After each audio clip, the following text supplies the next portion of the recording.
On February 9, 2004, a police officer arrived at a quiet stretch of Route 112 in Haverhill, New Hampshire, and found a black Saturn sedan pushed up against a snowbank. The engine was still warm. The hazard lights were still flashing. Everything Maura Murray owned was still sitting inside that car. But Maura herself was nowhere to be found, and no one on that dark road could explain what had happened in the 19 minutes since someone last saw her. This is the story of a 21-year-old nursing student who walked away from a car crash and was never seen again. Haverhill sits near the Connecticut River in New Hampshire's far north, a small working town of about 4,000 people surrounded by mountains and pine forest. In February, the cold there is serious.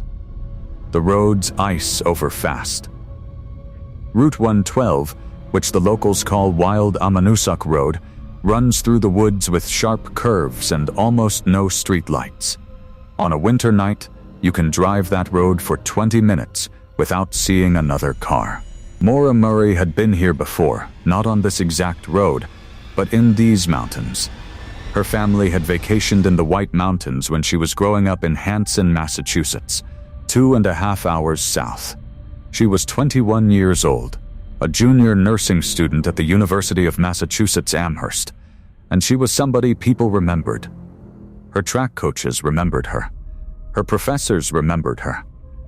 The people who worked alongside her remembered her smile and the way she always seemed like she was moving toward something.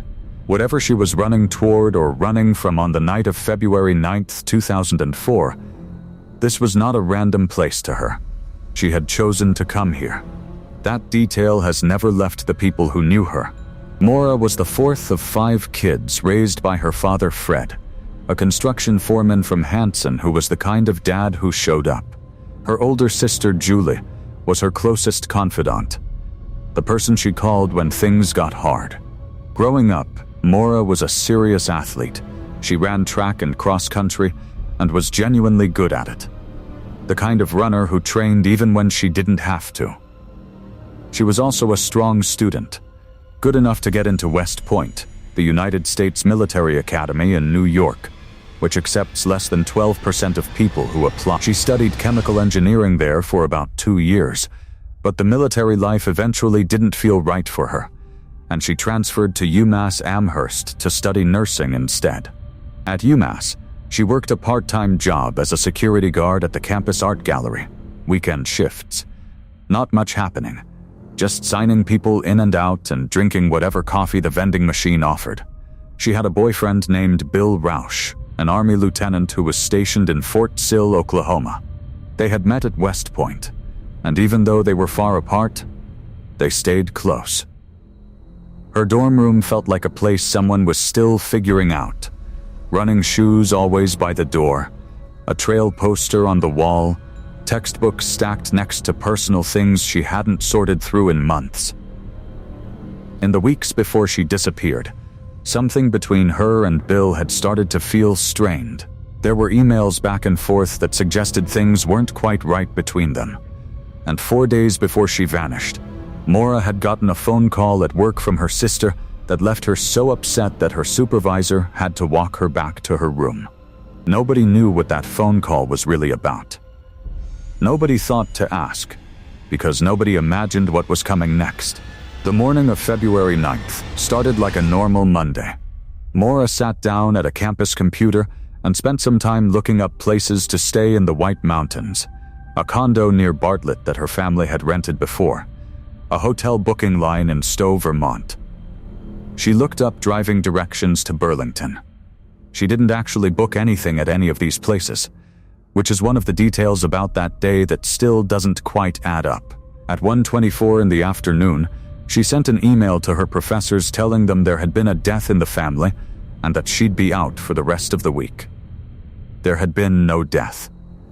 Her family confirmed that later. She also sent a quick email to Bill. She told him she loved him and that she'd call him later, but that she wasn't really feeling like talking to anyone right now. She printed out a thread of emails between them, emails that seemed to be about Bill possibly spending time with another woman, and left them sitting on top of a box in her room where anyone walking in could see them.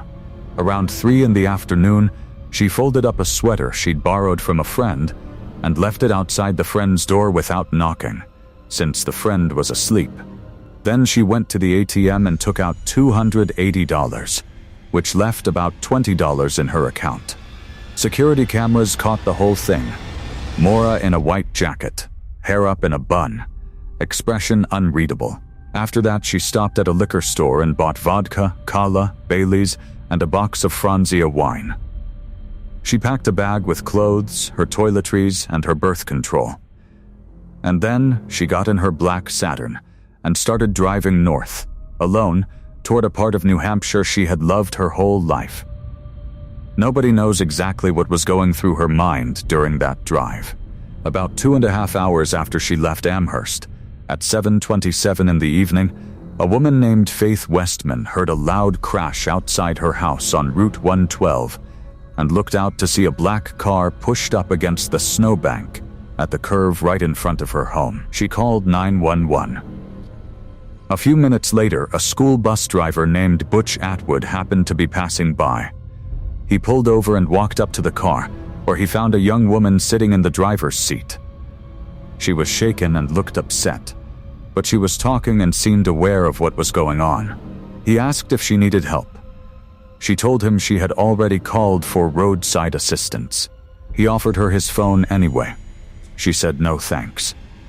Atwood went home, which was just a couple hundred feet down the road, and called 911 himself to report the accident. Then he sat on his porch and watched the car. He later told investigators that at some point before the police arrived, another vehicle pulled up and parked directly facing Maura's Saturn, nose to nose. That vehicle has never been identified. Nobody knows who was driving it or what happened during the time it was parked there. Officer Cecil Smith arrived at 7:46 p.m. He found the Saturn exactly where it had crashed, hazard still going, belongings still inside, a box of wine on the seat, a rag stuffed into the exhaust pipe to keep engine smoke out of the car. A trick Maura's father had taught her years ago. There was no sign of a struggle. There was no Maura. Search dogs were brought in the following day and traced her scent about 100 yards east of the crash site, where it simply disappeared into nothing. The 19 minutes between Faith Westman's call and Officer Smith's arrival are the center of this entire mystery, and 22 years later they have still never been explained. Fred Murray drove up from Massachusetts the next morning. When he got there, he found out that no real search had been organized. The local police had written up the Saturn as an abandoned vehicle. The state police hadn't been called in. It would be 10 full days before the FBI got involved. Fred wasn't willing to wait. He started knocking on doors himself, driving back and forth along Route 112, stopping at every house and farm and gas station he could find. His daughter Julie walked trails through the snow. The rest of the family came up, checked into a motel in Haverhill, and started searching on their own while they waited for the official investigation to catch up. Helicopters eventually came with thermal cameras. Cadaver dogs swept the forest floor. On February 26th, Julie found a torn piece of women's clothing near French Pond Road, not far from the crash site. DNA testing came back negative. It wasn't Maura's.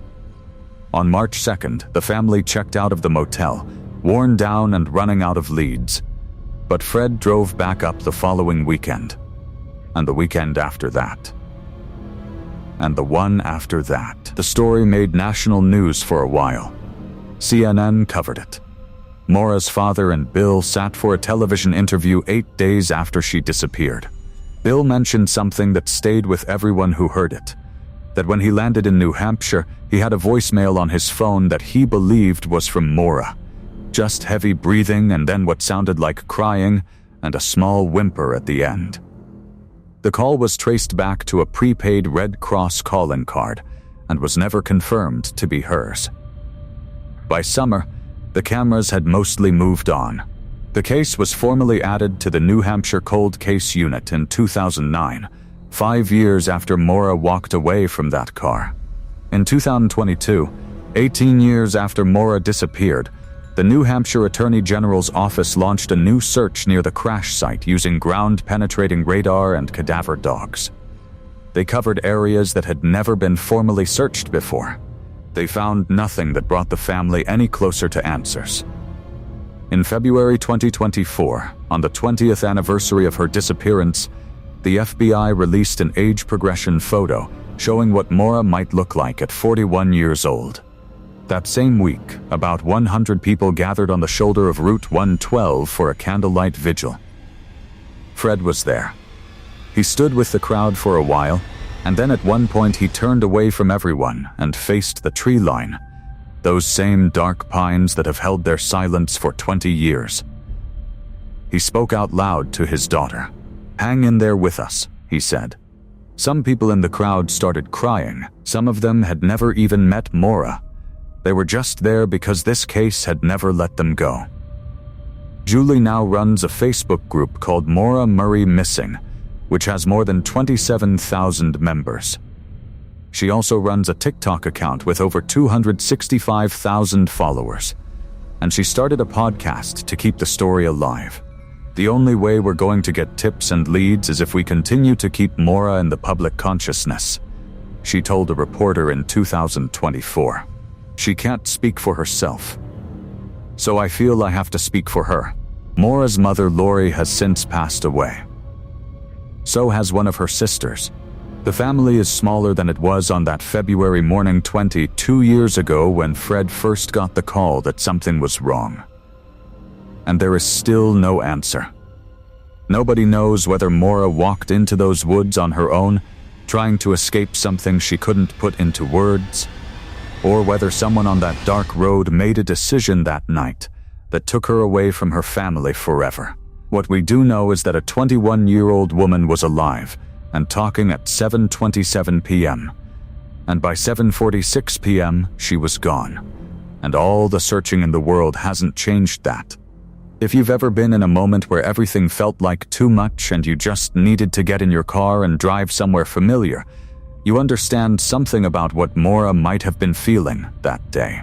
And if you've ever been the one left behind, waiting for news that never comes, you understand something about Fred Murray driving that highway on weekends for years, just looking. Cases like this one don't close when the news moves on. They live in the families who keep showing up, in the communities that keep asking questions, and in people like you who are still paying attention. Maura Murray's case is still open. If you know anything at all, the New Hampshire Cold Case Unit is still listening. So what do you think really happened on Route 112 that night? Did Maura get into that unknown car willingly? Did someone take her? Or is there a piece of this story that nobody has found yet? Tell us what you think in the comments. We read every single one. If this story stayed with you, please subscribe to Missing Casebook for more true crime stories told with care and honesty. Hit like, share this with someone who should hear it, and we'll see you in the next one.